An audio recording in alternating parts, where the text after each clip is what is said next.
नमस्कार दोस्तों, दीपक कुशवाहा आशु लिपिक चैनल पर आप सभी का स्वागत है। और आज की इस वीडियो में बात करूंगा ये जो इलाहाबाद उच्च न्यायालय से आशु लिपिकों की भर्ती आई हुई है अधीनस्थ न्यायालयों के लिए। तो उसमें यह है कि इसकी योग्यता को लेकर के आप लोगों के मन में काफ़ी संशय बना हुआ है, खासकर कि इसके प्रमाण पत्र को लेकर के, चाहे वो हिंदी आशु लिपि का प्रमाण पत्र या फिर अंग्रेजी हिंदी टंकण का प्रमाण पत्र हो या फिर अंग्रेजी। ठीक है, तो आज की इस वीडियो में आपकी सारी दुविधा दूर कर दूंगा, आपको सारी चीज़ें विधिवत समझा दूंगा, ताकि फिर कुछ ऐसा रहना जाए कि आपको चीज़ें ना समझ में आई हो। ठीक। दूसरी बात यह कि जिनके पास ट्रिपल सी ना हो वो क्या करें, वो कैसे आवेदन करें। ठीक। और आज मैं आप लोगों को अपना खुद का प्रमाण पत्र दिखा दूंगा। तो जैसे कि आप लोग पूछ रहे थे कि भैया प्रमाण पत्र कैसे बनता है, उसमें क्या क्या लिखा होता है, ये सारी चीज़। ठीक है, तो वो भी मैं आज आप लोगों को अपना खुद का दिखा दे रहा हूँ। और ये कि बहुत से लोगों ने खुद से जैसे कि आशुलिपि सीखी हो, जैसे कि बहुत से लोग ऑनलाइन सीखते हैं या खुद से किताब से ही लोग अपना पढ़े हैं सीखे हैं, या बहुत से लोग जिस संस्था से किए हुए हैं तो वहाँ से उनको प्रमाण पत्र नहीं मिला, या फिर वो लिए ही नहीं, पढ़ के अपना निकल लिया फुर्सत, बस हाथ झरियाते। ठीक है, तो ये लोग अपना क्या करें, ये लोग कहाँ से प्रमाण पत्र बनवाएं, तो सारी चीज़ें बताऊंगा। तो आप लोग वीडियो के साथ अंत तक जरूर बने रहिएगा। और जिन भी लोगों ने अभी तक चैनल को सब्सक्राइब नहीं किया है तो पहले ऐसे सभी जन चैनल को सब्सक्राइब भी जरूर कर लें, काहे से कि ज़्यादा जरूरी। ठीक। तो स्क्रीन पर नज़र गड़ाए रहने की कोई ज़रूरत नहीं है, आप लोग मोबाइल किनारे रख दीजिए, बस आवाज़ को सुनिएगा। जहाँ ज़्यादा कुछ ज़रूरी होगा तो ही स्क्रीन पर कुछ दिखाऊंगा, वरना कुछ खास नहीं चलेगा। ठीक है, तो बस आप लोग आवाज़ सुनिए, सारी चीज़ें समझ में आ जाएंगी। ठीक। तो पहली शर्त ये, चाहे वो हिंदी आशुलिपिक का पद हो या फिर अंग्रेजी, इन दोनों के लिए ही आपको स्नातक होना अनिवार्य है। इसके नीचे कुछ नहीं चलेगा, इंटर उंटर कुछ नहीं, अगर आप स्नातक हैं तो ही इसके लिए योग्य हैं। ठीक है। दूसरी शर्त जो कि सबसे ज़्यादा ज़रूरी है, चाहे हिंदी आशुलिपिक का पद हो या फिर अंग्रेजी, जैसे कि आप अगर हिंदी आशुलिपिक के लिए आवेदन कर रहे हैं तो इसमें आपके पास हिंदी आशुलिपि का प्रमाण पत्र होना चाहिए, इसी के साथ ही साथ हिंदी टंकण का भी प्रमाण पत्र चाहिए। ये दोनों अनिवार्य है। ठीक है, इसी तरीके अगर आप अंग्रेजी आशुलिपिक पद के लिए आवेदन कर रहे हैं तो उसमें यह है कि अंग्रेजी आशुलिपिक का प्रमाण पत्र हो और उसी के साथ ही साथ अंग्रेजी टंकण का भी प्रमाण पत्र हो। तो इसके लिए ये दोनों अनिवार्य है। ठीक है, हिंदी के लिए हिंदी, अंग्रेजी के लिए अंग्रेजी, ये हो गया। जब आप आवेदन करेंगे तो आपको 3 विकल्प मिलेगा कि आप किस पद के लिए आवेदन करना चाह रहे हैं। पहला हिंदी आशुलिपिक, अंग्रेजी आशुलिपिक, या फिर हिंदी और अंग्रेजी दोनों।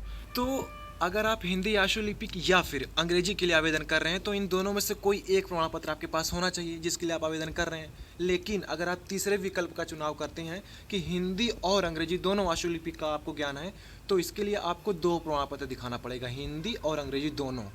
अब इसमें मुझे नहीं लगता कि आप कुछ चीज़ें नहीं समझ में आ रही हैं, अब इतना भी कठिन नहीं है। ठीक है, सब कुछ समझा दिया। दूसरी बात ये कि जिनके पास ट्रिपल सी नहीं वो क्या करें, तो देखिए उनके लिए बस इतना ही कहना है कि आप लोग कुछ ना करिए। कहने मतलब आप लोग के लिए फिर ये भर्ती नहीं है, क्योंकि इसके लिए ट्रिपल सी ही अनिवार्य है, इसके अलावा और कुछ भी नहीं। अब आप कहेंगे मुझे जानकारी नहीं ऐसा वैसा, तो ठीक है, वो अलग बात है। आप ज़्यादा जानकार हैं तो आप भर लीजिएगा, कोई दिक्कत नहीं है। लेकिन विज्ञापन में साफ साफ लिखा है ट्रिपल सी, उसके समकक्ष अलावा और कुछ भी नहीं लिखा हुआ है। जब आप आवेदन करेंगे ना तो उसमें, अब देखिए आप अपनी स्क्रीन पर देखिए, जब आप आवेदन करेंगे देखिए ये विकल्प पूछ रहा है कि क्या आपके पास ट्रिपल सी है नीलिट या फिर डोएक सोसाइटी से।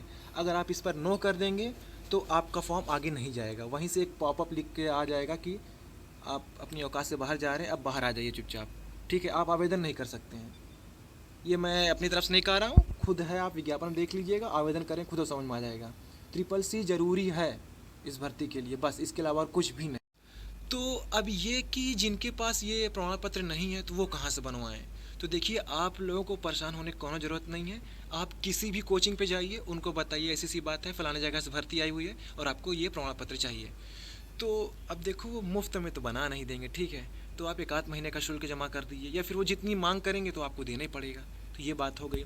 और एक चीज़ और कह दीजिएगा उनसे कि हो सके तो वो आपकी परीक्षा ले लें, हिंदी आशुलिपिक से तो हो उसकी परीक्षा दीजिए, टंकण का देना चाहते हो उसकी दीजिए, ताकि आपके मन में ये ना रहे कि हाँ आपने पैसा दे के फर्जी तरीके से बनवाया है। तब आपके भी अंदर ये होना चाहिए कि हाँ भैया फलाने ने हमारी परीक्षा ली थी, उन्होंने देखा सब कुछ सही पाया, तब जाके आपका ये प्रमाण पत्र बना है। तो अपने मन को भी संतुष्ट करने के लिए, ताकि अपने मन में भी ये ना रहे गलत तरीके से। ठीक है, क्योंकि पिछली बार की भर्ती में ये हुआ था, एक छोटी सी कहानी सुन लीजिए। 2014 की बात है, ये भर्ती जब आई थी, एक लड़का इसी तरीके से फर्जी तरीके से हो गया।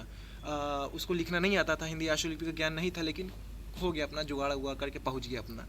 अब उसकी किस्मत देखिए इतनी ख़राब थी कि न्यायाधीश साहब ने उसको बुला लिया, अपने सामने बैठाया, अब बोलने लगे चलो लिखो। जब अब वो लिख ही ना पाया, बस पेन पेंसिल से गोचता रह गया, अनुवाद कर ही ना पाया। तो उसको सख्त हिदायत दी है कि देखो 3 महीने का समय दे रहा हूँ, वो ये नहीं पूछा कि तुम कैसे नियुक्ति पाए, कैसे कुछ नहीं, क्योंकि अगर ये पूछते तो भैया फिर अपने ऊपर दाग लगता कि कैसे हो कि यहाँ पहुँच गया। तो उन्होंने उसको 3 महीने का समय दिया कि तुम कैसे भी करके सीखो, जो करना है करो, लेकिन 3 महीने समय दे रहा हूँ, इसके बाद कुछ नहीं, इसके बाद निकाल दूंगा नौकरी से। तो वो लड़का 2 महीने तक खूब मज़े किया, खूब घूमा टहरा, वेतन मिल ही रहा था, 30-32 हज़ार उतनी समय वेतन था, ठीक है, घूम ही रहा था, कोई दिक्कत नहीं। तीसरे महीने वो मेरे पास आया, कहता भैया हमको सिखा दीजिए, जितना पैसा आप कहेंगे देंगे।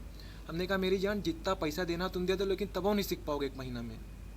अगर 1 ही महीना हम लोग सीख लेते ना तो आज फिर हर घर में एक एक स्टेनो ही होता। हो गया तो फिर हो चुका फिर। तो वो फिर कहीं और गया, अपना जो भी किया होगा मुझे नहीं पता, ये सारी चीज़ें उसने खुद बताई है। तो उसको बाद में नौकरी से निकाल दिया गया।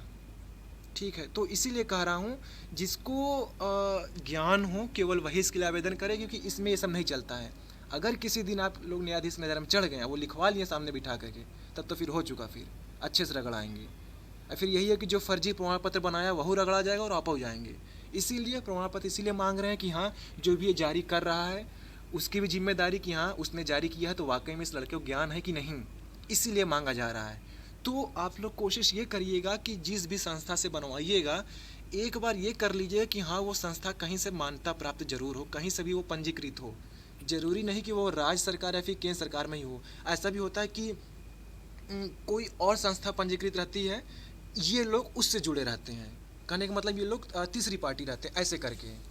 पहले ही आपकी ये राज्य फिर केंद्र सरकार, फिर उससे कोई और जुड़ा है, फिर ये लोग उस वाले से जुड़े होते हैं, बीच वाले से। तो थोड़ा यही कोशिश करिएगा, अगर आपके आसपास कहीं हो ऐसा कुछ तो, या फिर दूसरे ज़िले से पता कर लीजिए। ठीक है, तो कहीं से भी हो तो कोशिश ये करिए पूरी कि वो कहीं ना कहीं पंजीकृत हो संस्था। और अगर फिर भी ना हो तो भी कोई दिक्कत नहीं है, अगर वो उसकी निजी संस्था अपने नाम से भी चला रहा है, ठीक है, और तो भी वो प्रमाण पत्र मान्य होगा। अब ये आपकी स्क्रीन पर देखिए मेरा प्रमाण पत्र है। आप लोग कहते भैया कैसे बनता है, कैसे होता है, देख लें हम भी। ठीक है, तो ये आप लोग देख लीजिए, ऊपर का क्रॉप कर दिया क्योंकि फिर पूरा लंबा सा ना दिखता है वीडियो में। ठीक है, तो ऊपर यही है कि आप जहाँ से करेंगे उसका नाम वगैरह रहेगा, जिस भी नाम से रहेगा, फिर उसका पंजीयन संख्या वगैरह रहेगा। तो ये सारी चीज़ें हो गई। फिर नीचे वही आपका नाम, पता वगैरह वगैरह। तो देखिए इसमें लिखा है कि हिंदी टंकड़ 40 शब्द प्रति मिनट, अंग्रेजी टंकड़ 45 शब्द प्रति मिनट, और ये लिखा है कि हिंदी आशुलिपि 160 शब्द प्रति मिनट। तो 160 ये इसलिए दिख रहा है क्योंकि मुझको चस्का चढ़ा हुआ था प्रतिवेदक बनने का। विधानसभा सचिवालय, विधान परिषद, लोकसभा, राज्यसभा से भर्ती आती है, रिपोर्टर जिसे कहते हैं। अब वो टीवी वाला नहीं जो दिन रात भौंकते रहते हैं, ठीक है, वो वाला नहीं। ये एक अलग पद होता है प्रतिवेदक के नाम से, जिसे आप लोग वृत्त लेखक भी कह सकते हैं। तो ये 5400 ग्रेड पे ये भर्ती आती है, राजपत्रित होता है। तो ये लोग वो होते हैं कि आप लोग देखे होंगे चाहे विधानसभा, विधान परिषद, लोकसभा, राज्यसभा, तो जो उसके अध्यक्ष, मतलब कि जो हाँ अध्यक्ष हो गए, ये सब लोग जो हो गए, तो जो इनके नीचे वाली कतार पे जो लोग बैठते हैं ना, वही लोग ये प्रतिवेदक होते हैं। आप लोग कभी टीवी में देखिएगा, ऊपर अध्यक्ष लोग बैठे रहते हैं, फिर उस और लोग रहते हैं, फिर उसके नीचे जो लोग बैठे रहते हैं, ये सभी प्रतिवेदक ही होते हैं। जो लोग सांसद लोग जो बोलते हैं, या विधानसभा में जो लोग विधायक वगैरह लोग जो बोलते हैं, तो वो लोग सब लिखते हैं, उन्हीं की जिम्मेदारी होती है पूरा। ठीक है, तो ये हो गया, ये वो पद हो गया।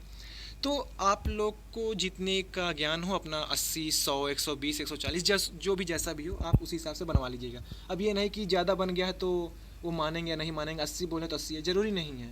80 से है तो ठीक है, 90 से भी है, 100 से भी है, जो भी है। अब ये नहीं कि आप 89 बनवा लीजिए, 92 बनवा लीजिए, 95, तो ये सब नहीं चलेगा, पूरा का पूरा होना चाहिए। 81, 82, 83 नहीं चलता है, ठीक है ना। तो ये नहीं, 80 पूरा हो, 90 पूरा, 100 ऐसे करके। ठीक है, तो ये हो गया, आप लोग इसी तरीके बनवा लीजिए।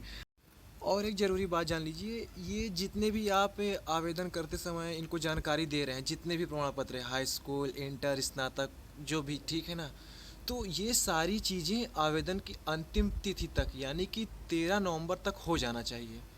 13 नवंबर तक या उसके पहले आपके पास ये सारी चीज़ें हो जानी चाहिए। जैसे कि बहुत से लोग कह रहे हैं भैया हमने ट्रिपल सी की परीक्षा दी है, तो क्या हम कर सकते हैं आवेदन तक कि नहीं। तो अगर 13 तक उसका परिणाम जारी हो जाए या उसका प्रमाण पत्र आपको मिल जाए तो आप कर लो। अब ऐसा नहीं कि वो बाद में आए तब फिर लगाया जाए। तो अगर ऐसा होने लगे तब तो फिर सब नौकरी पा जाए, कहें साहब हम आपको बाद में दे देंगे, आप बाद में हमसे देख लीजिएगा, ठीक है। तो ऐसा नहीं है, आवेदन की अंतिम तिथि तक सारी चीज़ें हो जानी चाहिए, ठीक है। परीक्षा आपकी ये बहुविकल्पी वाली दिसंबर में हो जाएगी। बहुविकल्पी परीक्षा के बाद जब उसका परिणाम जारी होगा तो फिर उसके बाद आपको ये आशुलिपि कौशल परीक्षा और टंकड़ परीक्षा, इसके लिए जनवरी में बुला लेंगे हर हाल में। और 6 महीना में ये भर्ती पूरी होनी है, इतना आप जान लीजिएगा। संभवतः वही अप्रैल के आसपास जहाँ तक है आपकी नियुक्ति भी हो जाएगी, क्योंकि सर्वोच्च न्यायालय का इन पर दबाव है। उन्होंने एक आदेश जारी किया हुआ है कि जितने भी पद रिक्त हैं 2 महीने में इसको भरिए आप लोग। तो तब तक ये लोग जो सेवानिवृत्त कर्मचारी लोग हैं उन्हीं से काम ले रहे हैं। तो इसीलिए देखिए 15 दिन का समय दिए हैं आवेदन के लिए, ज़्यादा भी दे सकते हैं। तो इसीलिए सारी प्रक्रिया बहुत तेज़ी से चलेगी। ठीक है। वेतन की बात करूं तो 2800 ग्रेड पे वही 38-39 हज़ार, लगभग लगभग 39 हज़ार आपको वेतन मिलेगा। ठीक है। अभी ये स्टेनोग्राफर ग्रेड थर्ड के नाम से है। 5 साल बाद आप स्टेनोग्राफर ग्रेड 2 हो जाएंगे, लगभग 4200 ग्रेड पे आपका हो जाएगा। ठीक है। तो और क्या ही चाहिए, यहाँ अच्छी नौकरी है तो मन लगा के लग जाइए एकदम। ठीक है। तो आज की इस वीडियो में बस इतना ही था। पूरा वीडियो देखने के लिए धन्यवाद। जय बजरंगबली।